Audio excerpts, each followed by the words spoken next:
Esse podcast é apresentado por b9.com.br.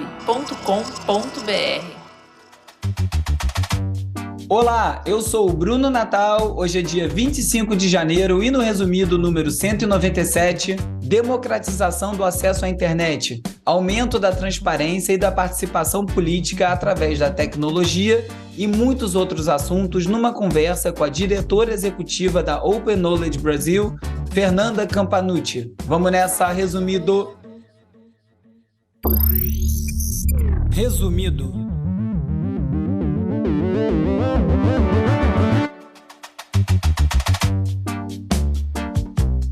Olá, resumista! Esse é o Resumido, um podcast sobre cultura digital e o impacto da tecnologia em todos os aspectos das nossas vidas. Essa semana, no Resumido Entrevista, a conversa é com a diretora executiva do Open Knowledge Brasil, Fernanda Campanucci.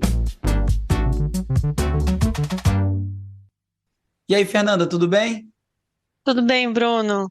Prazer conversar contigo. Obrigado demais aí por estar participando do Resumido Entrevista. Vou fazer uma breve intro aqui para quem não conhece a Fernanda. Ela é diretora executiva da Open Knowledge Brasil, é uma organização da sociedade civil que trabalha para democratizar o acesso aos dados e aumentar a transparência e a participação política através da tecnologia. A Fernanda foi responsável também pela política de transparência e integridade da Prefeitura de São Paulo, coordenou projetos de inovação e governo aberto premiados como Pátio Digital e, além do jornalismo, ela é mestre em educação e doutoranda em administração pública pela FGV São Paulo. Coisa beça, hein? Opa! Então, Fernanda, muito se fala aí sobre a importância da inclusão digital, mas às vezes esse conceito parece que fica um pouco abstrato, né? Todo mundo fala, não explica direito o que é. Então, como é que você vê a inclusão digital e qual é o impacto disso, principalmente na sociedade? Bom, a inclusão digital ela tem muitas facetas, né? Tem muitas dimensões. A gente pode pensar em inclusão digital como o acesso mesmo das pessoas a equipamentos, a infraestrutura de internet, a conexão, né? Já teve muitas políticas públicas para lidar com isso, a gente ainda precisa de muito mais, desde aqueles telecentros para as pessoas acessarem, equipamentos de Wi-Fi na rua, né, gratuito. Hoje as pessoas têm muito acesso ao celular, né, mas não necessariamente à internet de qualidade. Então tem toda uma parte de inclusão digital que vai lidar com isso. Mas tem outra parte que também é muito importante, que é, tá bom, a partir do momento que você tem acesso, que você tem uma internet, tem uma conexão, o que você faz com aquilo, né? Como que é o seu uso, como que você se beneficia desse acesso, desse conhecimento que você pode acessar. E aí, uma parte muito importante disso são os dados, porque os dados, eles são a base para muita coisa que é construída hoje na internet. Tanto serviços, tecnologias, né, e você poder acompanhar os assuntos públicos.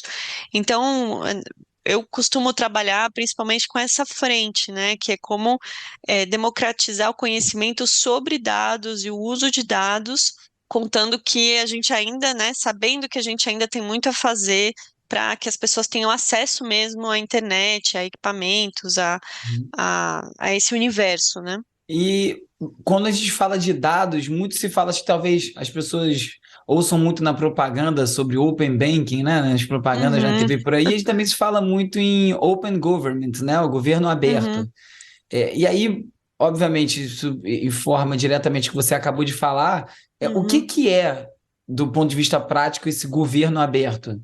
Nossa, você pegou num ponto aí que é justamente algo que tem incomodado muito quem trabalha com esse tema dos abertos, né?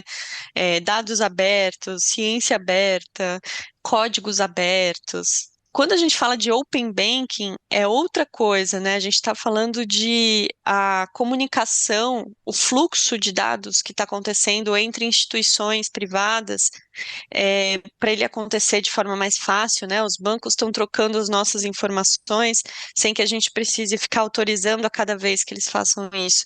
Então, Tá. eles estão usando esse nome Open, e isso está acontecendo também em saúde, Open Health, né? Que é para os planos de saúde poderem usar os nossos dados. Isso vai contra muito do que a gente luta e acredita nessa área de dados abertos e governo aberto. Ou Eu seja, vou explicar, né? tascaram um nome que tem uma mensagem e uma proposta positiva e aplicaram num troço que, do pouco que eu entendo, é justamente o contrário, né? O contrário, exatamente, porque é um tema muito legal, né? Ser open, ser aberto. Super. assim. E aí você coloca, gruda um nome ali que é simpático, né? Um conceito que é simpático com uma prática, né, que não necessariamente é legal, né? Mas vamos falar do que a gente considera como o aberto importante, né, para a democracia. Quando a gente fala de algo aberto, a gente está falando de algo que pode ser acessado por qualquer pessoa, né, que não vai precisar de um cadastro para acessar a informação. Hoje em dia, a gente tem câmaras de vereadores, assembleias legislativas que estão pedindo cadastro para a pessoa acessar o salário dos servidores públicos, né? E isso vai contra essa noção de aberto. Se tem uma coisa aberta lá, está disponível para todo mundo ver. A outra ideia importante do aberto é que você pode reutilizar aquela informação sem pedir autorização, né? Então, se você vai criar um aplicativo, um site para mostrar os dados do orçamento federal, por exemplo, você tem que poder usar, né? Você tem uma licença que te permite usar para qualquer coisa. Conceitualmente, esses dados que você citou, de governo principalmente, Aham, salários e números, aham, eles são abertos, né? Eles sempre foram muito difíceis de acessar aham. na era pré-digitalizada. Então, É. eles estão, de certa forma, trancando esses dados ou dificultando o acesso propositalmente, é isso que acontece? Isso. Esse ano, né, a gente completou 10 anos da Lei de Acesso à Informação, que é a principal lei, né, que fala de como que os dados, as informações têm que estar disponíveis para o público. Apesar de a gente ter 10 anos dessa lei, ainda tem muito a cumprir, né? Por exemplo, os governos municipais ainda têm menos transparência do que o governo federal, né? Então, porque tem menos gente olhando, cobrando. Mas na prática todo mundo está obrigado a publicar informação, né? Um exemplo, prestação de contas de candidatos às eleições. Antes, dos anos 2000 e pouco, você precisava ir em cada tribunal regional eleitoral e pegar papéis mesmo, os processos, para pegar ali a informação de quem eram os doadores, de quem eram os fornecedores dessas campanhas, ou dos bens, né, do E patrimônio dos solicitar antes, né? candidatos. Imagina a demora até você conseguir pegar É, esses papéis, vai ser um ano. né, a gente já ouviu de jornalistas que faziam isso, que eles iam lá buscar com sacolas mesmo e Uhum. atravessar a rua para tirar xerox para poder devolver, né? E aí, a partir dos anos 2010, principalmente, começou a se facilitar muito publicando bancos de dados mesmo, bases de dados na internet em formato de dados abertos, que tem essas liberdades que eu falei. Qualquer um pode acessar, qualquer um pode reutilizar, pode republicar, né? E aí você tem um acesso diferente. Esses dois momentos que eu falei, a gente está falando de acesso à informação, de transparência, né? De você Uhum. poder pegar a informação pública. Mas quando você passa a ter isso na forma de dados abertos, é como se um universo te abrisse, né? Abrisse na sua frente. Assim, você pode cruzar, por exemplo, tem a base da Receita Federal, que tem lá todas as empresas, né, os sócios de cada CNPJ no Brasil. E aí Sim. você cruza com a de doadores para ver quem são as pessoas que são sócias de empresas e que doaram para candidatos, né? O Ganha uma fato de agilidade, né? Você consegue operar mais rápido e de forma mais granular até nas informações. você consegue somar todos os milhões de linhas de uma vez, né? Então, o fato de ele estar aberto, né, ele tem essas vantagens de você poder reutilizar muito mais fácil. E aí a gente tem políticas de dados abertos no Brasil. É uma política que diz que você tem que abrir os dados nesse formato, cada órgão público tem que fazer isso, tem que estar atualizado, né? Não adianta você abrir uma base de dados se ela não está atualizada. É algo que a gente ainda tem muito para caminhar, mas que nos últimos 10 anos a gente viu avançando no país, né? E isso é descumprido? E se é descumprido, por que motivo que isso é descumprido? É proposital? É Ah, para ocultar? O que acontece? Pelos mais variados motivos, assim, a gente tem desde órgãos que não publicam, tem órgãos que dificultam, que, como eu falei, vão criar lá um cadastro. Isso, de certa forma, acaba intimidando algumas pessoas, né? Porque se você tem que dizer qual que é o seu nome, CPF, endereço, para acessar uma base, né? Você pode ficar com receio de que aquilo vai ser usado contra você. Você tem órgãos que publicam com má qualidade, né? Então, durante a pandemia, por exemplo, a gente viu bases de dados serem publicadas que não tinham diversos campos preenchidos, aí você não conseguia falar com certeza a quantidade de notificações de pessoas que adoeceram em determinado lugar, né? Porque não tinha, a base estava publicada, mas não tinha qualidade. Então, são esses vários aspectos que a gente costuma monitorar, avaliar e cobrar, né? Falou-se muito também sobre a questão das CACs, né? Esse porte de arma que foi Uhum, legalizado no governo Bolsonaro e que o Exército não tem sequer uma base de dados que consegue cruzar as armas que estão isso, no país que eles mesmos liberaram, né? Uma coisa que está assim, tudo isso. jogado, você não consegue saber nem quantas armas estão circulando, né? É muito louco pensar isso, porque a gente chegou a 1 milhão de registros desse tipo de armamento Uhum. e um órgão máximo, né, do Estado que deveria estar controlando isso, uma questão de segurança nacional, não consegue cruzar. Por quê? Porque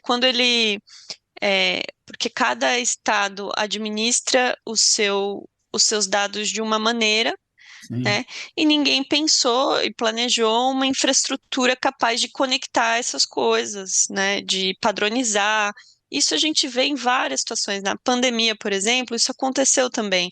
Cada estado tem uma autonomia para fazer a sua política de saúde, mas tem algo que deve ser comum, né? Que o Ministério da Saúde tem que falar exatamente o que que você deve preencher, né? Para que ele possa comparar um Para lugar com poder o olhar, outro, né? né? Poder analisar os dados como um todo, né? É, O trabalho do Open Knowledge é esse? É uma busca por ajudar os governos a fazer isso, a cobrar? Como é que funciona isso exatamente? tem. Por exemplo, no caso da pandemia, a gente criou um índice e a gente disse assim, olha, tem 30 indicadores, 30 coisas que a gente tem que observar numa base de dados que vocês estão publicando.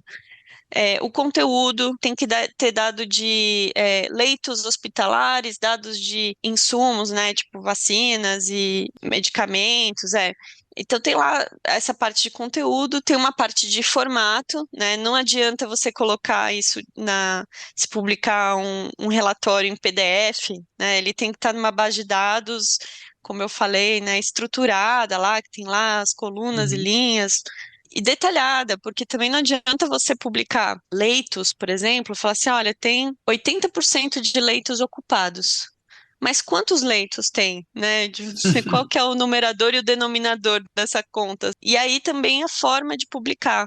Você ter tanto essa parte bem detalhada, né? As bases de dados que pessoas que conhecem mesmo o assunto, programadoras, cientistas de dados, que vão saber usar esses dados, mas também dados para a população em geral. E aí você tem que publicar de uma forma mais amigável, né? Um painel que você possa ver os gráficos.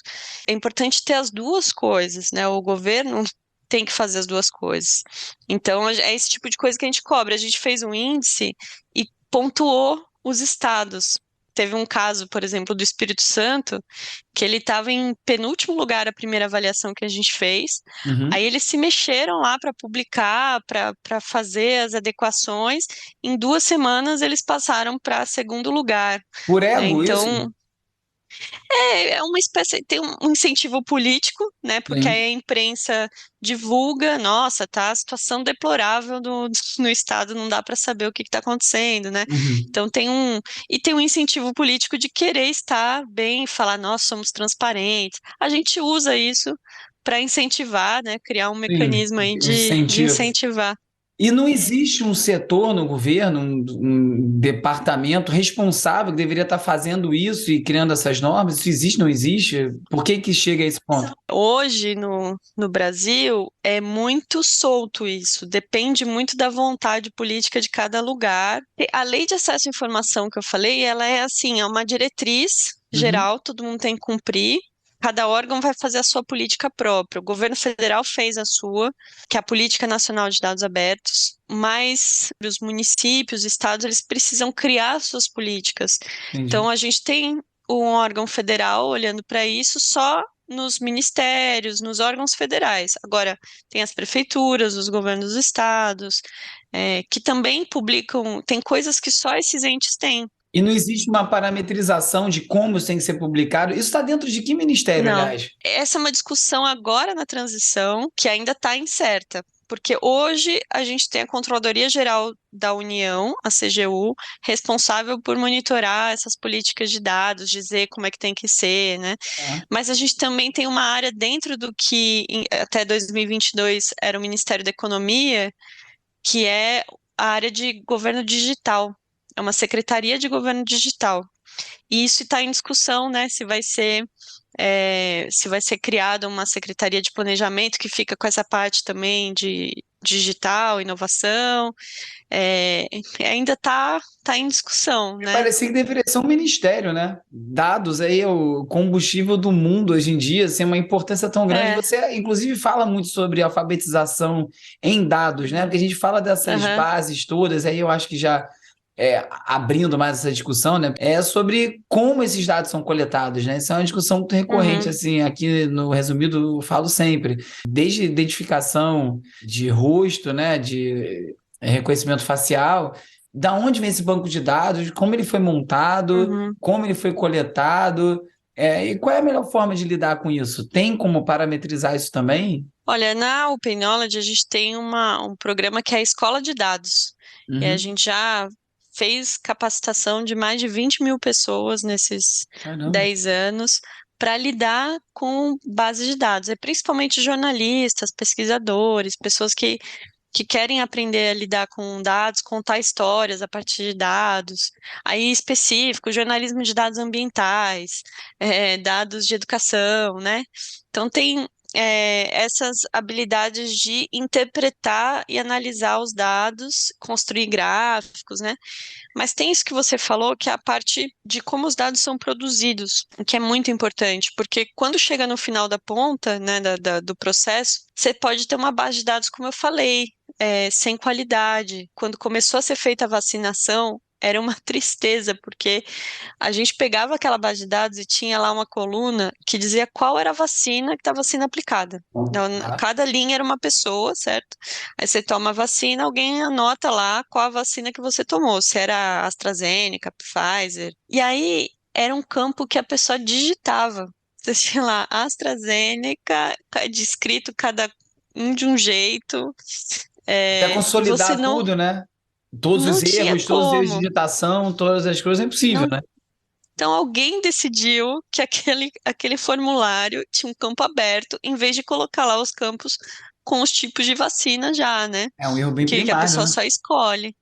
E aí, no final, você não tem como aproveitar, você não tem o que fazer. Você pode tentar chegar mais ou menos, uma coisa aproximada, corrigir, mas assim, não tem o que fazer depois que o dado já é produzido. Então, o ideal é você pensar desde o início como que você vai produzir aquele dado.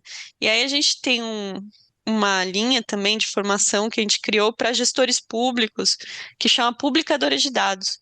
É pensar assim, como que eu crio essa infraestrutura de dados, como que eu coleto dado, como eu monitoro a qualidade, né? E vai sempre melhorando, né? Você percebe que aconteceu uma coisa dessa, você muda lá e passa a coletar de um jeito certo. Então, isso é uma outra habilidade. Se a gente está falando de ciência de dados, a habilidade do novo milênio aí é você interpretar dados. Mas também tem uma habilidade que é importante, que é construir e melhorar essas infraestruturas onde os dados são produzidos, né?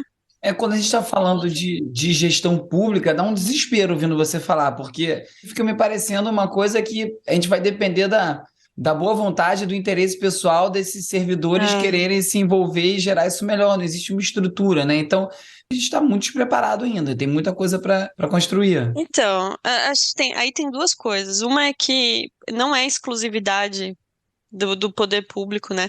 Se você pega uma grande empresa, assim, é muito Sim. comum ter esse tipo de, criar um campo aberto, que, né, de não ter gente olhando para a qualidade dos dados, é muito comum. Mas o outro ponto é que até eu acho que a gente precisa justamente avançar nisso, umas estruturas que a gente chama de governança, né, dos dados, que é você pegar e juntar ali os órgãos. Eu falei, é Controladoria da União, é Ministério do Planejamento, tudo bem, pode estar em alguma dessas caixinhas, mas você tem que reunir em uma instância, né, de discussão, É isso.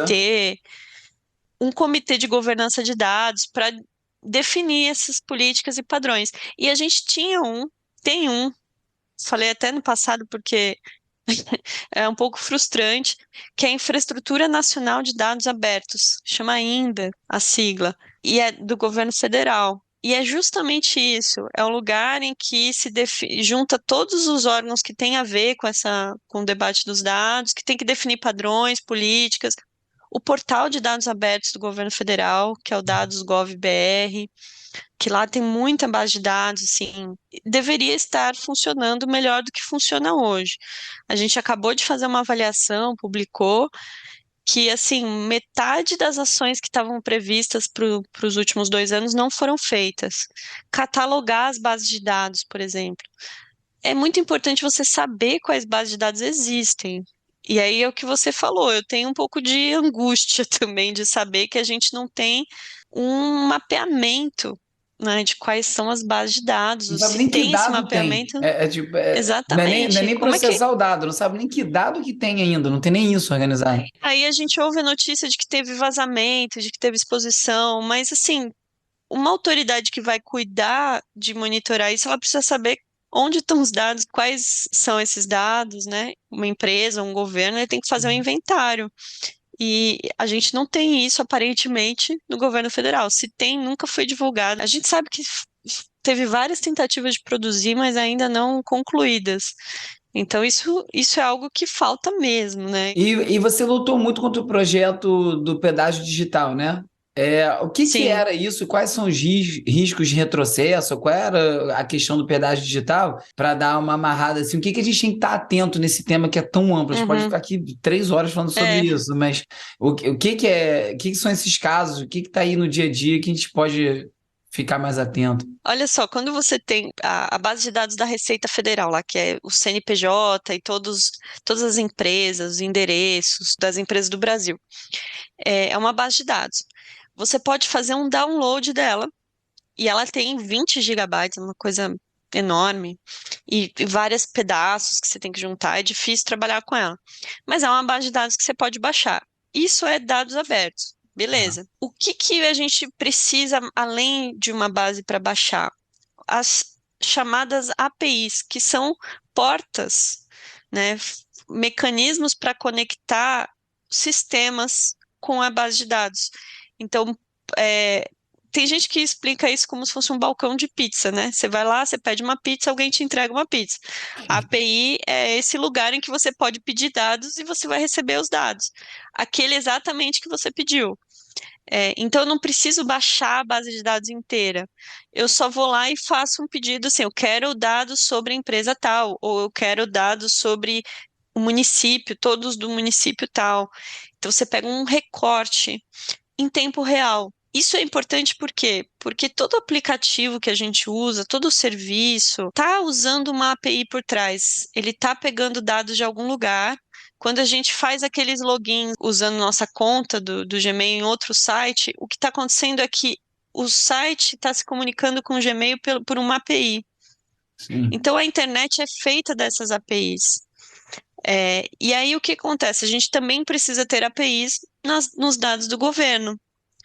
E aí a lei que queriam passar dizia o seguinte: para você ter acesso a essas APIs, você precisa pagar. O pedágio digital, no caso. esse é o pedágio digital. Você Pagar precisava como um pagar. cartório? Pagar para o governo? O quê? Uma taxa?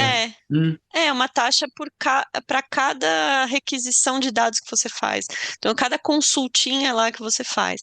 Só que isso é um problema, porque é, uma discussão foi muito atropelada, muito apressada, porque tudo bem, você pode até discutir se uma empresa, uma corporação vai Exato. usar Um uso comercial muito daqueles um dados é diferente de volume. um pesquisador, né? Não só isso, assim, o que é importante discutir aí é qual que é o volume de uso que se faz dessa infraestrutura, porque Uhum. custa dinheiro manter dados e fazer essa comunicação, isso é Uhum. verdade.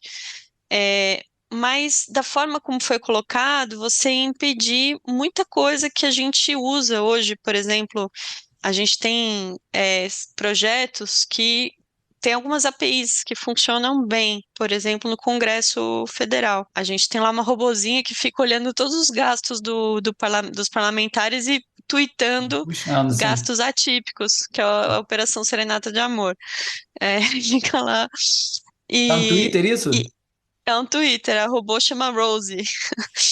E isso é uma API, porque ela fica consultando a API desses dados, né? Então, tem muitos usos que se podem fazer. Em outros países, por exemplo, na França, você tem lá essa mesma base de dados das empresas com uma API aberta, que eles limitam, assim, o máximo que você pode usar é X requisições por minuto. Uhum. E tudo bem, aí todo mundo tem acesso a essas Para não abusar do requisições por sistema, e minuto. se precisar usar acima, é negociado, consultado ou pago, É, aí é uma outra situação, né? que essa lei quis fazer foi legalizar uma coisa que já está acontecendo. A empresa pública que cuida dos dados do governo federal, que é o SERPRO, ela já cobra de municípios, por exemplo, para ter acesso aos dados das empresas, por API. Então, ela cobra de cada órgão público para manter uma mesma infraestrutura. É como se ela estivesse recebendo várias vezes para fazer a mesma coisa. Aí é uma mentalidade de gerar lucro com um serviço que é para benfeitoria pública, não tem sentido, né? Não é Exatamente, para ser está saindo de lucrativo, um não. cofre, está saindo do cofre público, está saindo do dinheiro das pessoas, né? Sim. Então, essa matemática não está certa, assim, não foi bem feito esse cálculo, e aí a gente chamou atenção para isso, para impedir esse projeto de lei de acontecer, né? De ser aprovado. Como você perguntou, né? O que vem por aí? A gente está sempre de olho nos projetos de lei, porque sabe aquela história jabuti não sobe em árvore? Quando Alguém botou ele você, lá, né? alguém botou ele lá, né? E vive surgindo projeto de lei com jabutis. Então, a gente tem que ficar vigilante. Acho que esse papo aqui demonstra bem aí, para muito além dessas plataformas de Big Tech, de Facebook, Instagram, que a gente ouve aí no dia inteiro falando, né? Os dados são o novo petróleo. Acho que essa Uhum. conversa mostrou a dimensão do que são os dados, né? Muito além aí de vender comercial, de tentar te vender produto no Instagram, essa discussão é muito mais importante, muito maior do que isso. Queria agradecer muito, Fernanda, você ter participado aqui, pela paciência de explicar isso. Acho que é super importante mais gente conhecer isso. E quem quiser acompanhar seu trabalho, te encontra onde? Principalmente o site da Open Knowledge Brasil, que é ok.org.br. Eu estou também no Twitter, né, em redes sociais, Qual é o seu Twitter? Fecampa, mas Fecampa. Beleza. E aí, enfim, costumo divulgar as coisas lá, mas no site da Open Knowledge a gente já divulga bastante coisa. Legal, eu vou linkar também no post lá no resumido.cc desse episódio, os links da Fernanda também. Muito obrigado, Fernanda. Valeu, agradeço o papo aí, é sempre um desafio, né? A gente falar em pouco tempo assuntos tão complexos, mas é gostoso também. Muito obrigada. Obrigado você. O Resumido é parte da rede B9 e tem o apoio do Instituto Vero. O Resumido Entrevista é escrito e produzido por mim, Bruno Natal, com o Agenor Neto e o Vitor Vicente. A edição e mixagem é feita pelo Hugo Rocha e o vídeo é editado pelo Peri Selmanman. As redes sociais são editadas pelo Lucas Vasconcelos, com design do Felipe Araújo, a foto da capa é do Jorge Bispo e o tema original foi composto pelo Gustavo Silveira. Eu sou o Bruno Natal, obrigado pela audiência e semana que vem tem mais Resumido. Esse podcast é apoiado pelo Instituto Vero. Resumido.